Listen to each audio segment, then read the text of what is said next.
तो दोस्तों आज मैं लेकर आया हूँ आप लोगों के लिए एक और स्टोरी जिसकी मदद से हम आप लोगों को आज सिखाएंगे फिर से कि शुरुआत से अंग्रेजी कैसे सीखते हैं और इंग्लिश ट्रांसफॉर्म कैसे करते हैं, सेंटेंस बनाते कैसे हैं वर्ड बाय वर्ड। तो चलिए शुरू करते हैं आज की स्टोरी। जैसे कि रिया, ये एक लड़की का नाम है रिया।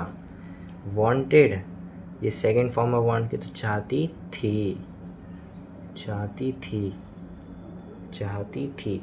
टू स्पीक, टू स्पीक यहाँ पूरा वर्ड आएगा, इसका मतलब है बोलना।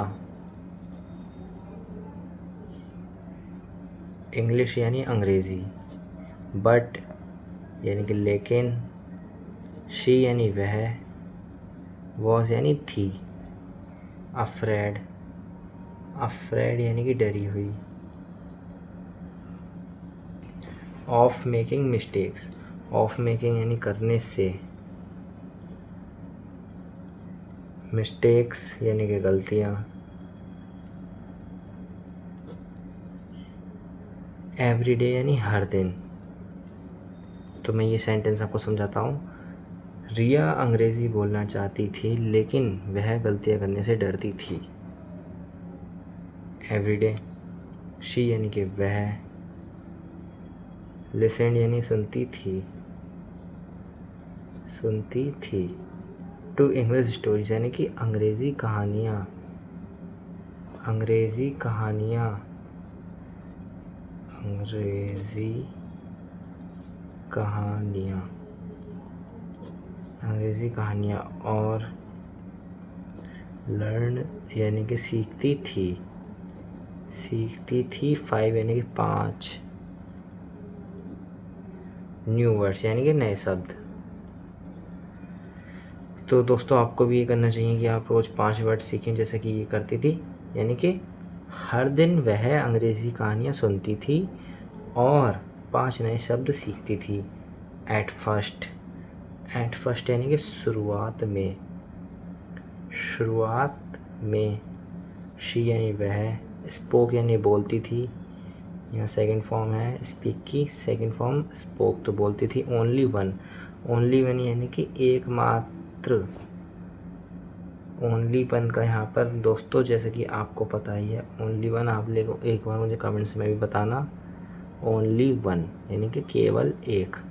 सेंटेंस अ डे यानी कि वाक्य।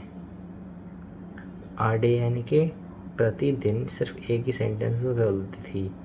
शुरुआत में वह प्रतिदिन केवल एक वाक्य बोलती थी। सम पीपल, सम पीपल यानी कि कुछ लोग, कुछ लोग। लाफ्ड यानी कि हंसे या हंसे थे। बट यानी कि लेकिन। शी डिड नॉट स्टॉप, वह नहीं, डिड नॉट आ जाएगा नहीं क्योंकि सेकंड फॉर्म है, तो नहीं रुकी। डिड नॉट स्टॉप, तो इसका मतलब पूरा वाक्य हो गया कुछ लोग हंसे लेकिन वह नहीं रुकी। शी बिलीव्ड यानी वह बिलीव्ड। बिलीव्ड का मतलब आप लोग एक बार मुझे कमेंट्स में और बताइएगा। विश्वास करती थी, विश्वास करती थी। That every, that every, that का मतलब हो जाएगा कि। एवरी यानी कि हर, हर यानी कि सब कुछ। एवरी का मतलब सब भी बोल सकते हैं हम। मिस्टेक, मिस्टेक यानी कि गलती। वॉज अ लेसन यानी वॉज का मतलब था, ए लेसन यानी कि एक अध्याय। अध्याय या लेसन जो इसको सीखने को भी बोल सकते हैं, सीख। तो मैं आप लोग को ऊपर कर देता हूँ। आफ्टर 3 months यानी कि 3 महीने बाद, 3 महीने बाद।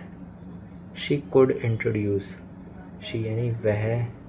कुड यानी कि सकी या सका, क्योंकि यहाँ सेकंड फॉर्म होता है कैन की। तो कुड। इंट्रोड्यूस योर सेल्फ यानी कि अपना परिचय देना, अपना परिचय देना, अपना परिचय देना। कॉन्फिडेंटली यानी आत्मविश्वास के साथ। आत्मविश्वास के साथ, और एंड हो जाएगा और, टॉक विद हर यानी बात करना, सॉरी दोस्तों, बात करना विद हर क्लासमेट यानी कि उसकी जो अपनी सहपाठी कह सकते हैं हिंदी में बिल्कुल, यानी कि उसके साथ जो लड़कियां पढ़ती थी, अपनी क्लास की लड़कियां। तो ये पूरा सेंटेंस हो जाएगा। 3 महीने बाद वह आत्मविश्वास के साथ अपना परिचय देने और अपने सहपाठियों से बात करने लगी। आफ्टर 1 ईयर यानी 1 वर्ष बाद, शी यानी कि वह, गेव अ स्पीच यानी गेव यानी सेकंड फॉर्म यानी कि दी, स्पीच यानी कि भाषण अंग्रेज़ी में, इन यानी में, एट हर स्कूल यानी अपने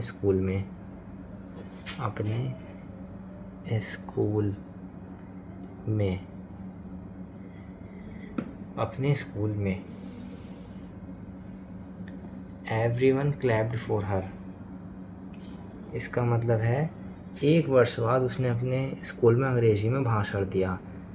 एवरीवन क्लैप्ड यानी कि हर किसी ने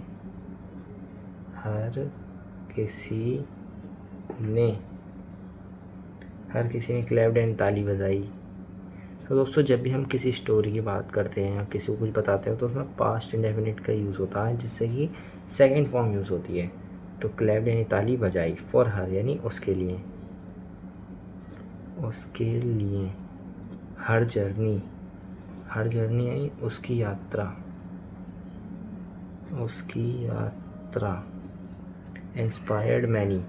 इंस्पायर्ड यानी प्रेरित किया।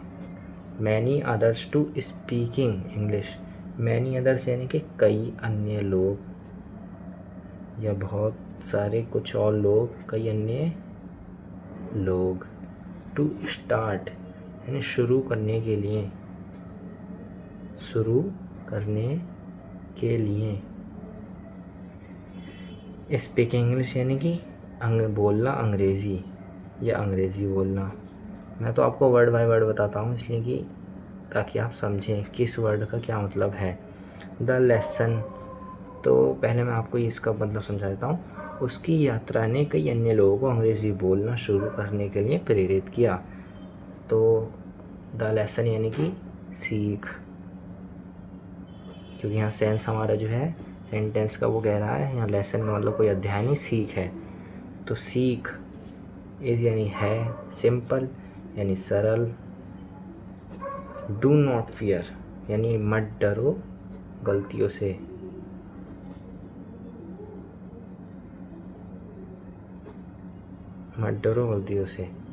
फियर मिस्टेक्स यानी गलतियों से। और तो इसका मतलब हो गया सीख सरल है, गलतियों से मत डरो। Speak a little every day यानी कि स्पीक यानी कि बोलो, आ लिटिल यानी थोड़ा सा ही बोलो लेकिन बोलो, एवरी डे यानी कि हर दिन। लर्न फ्रॉम योर एरर्स यानी कि अपनी गलतियों से सीखो। फ्रॉम यानी कि से, योर एरर्स यानी कि अपनी गलती,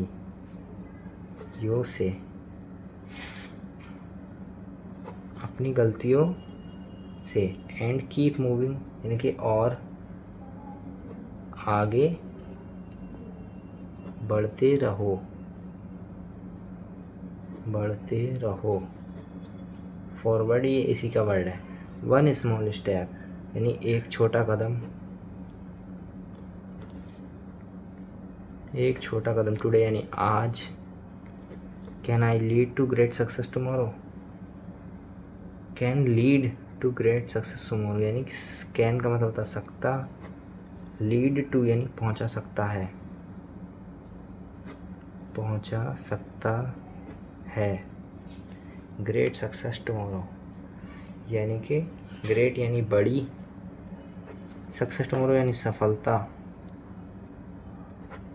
यानी कल। आज का छोटा कदम कल बड़ी सफलता तक पहुंचा सकता है। तो दोस्तों सब्सक्राइब कर दें चैनल ऐसे ही और स्टोरीज़ के लिए। तो मिलते हैं नेक्स्ट वीडियो में।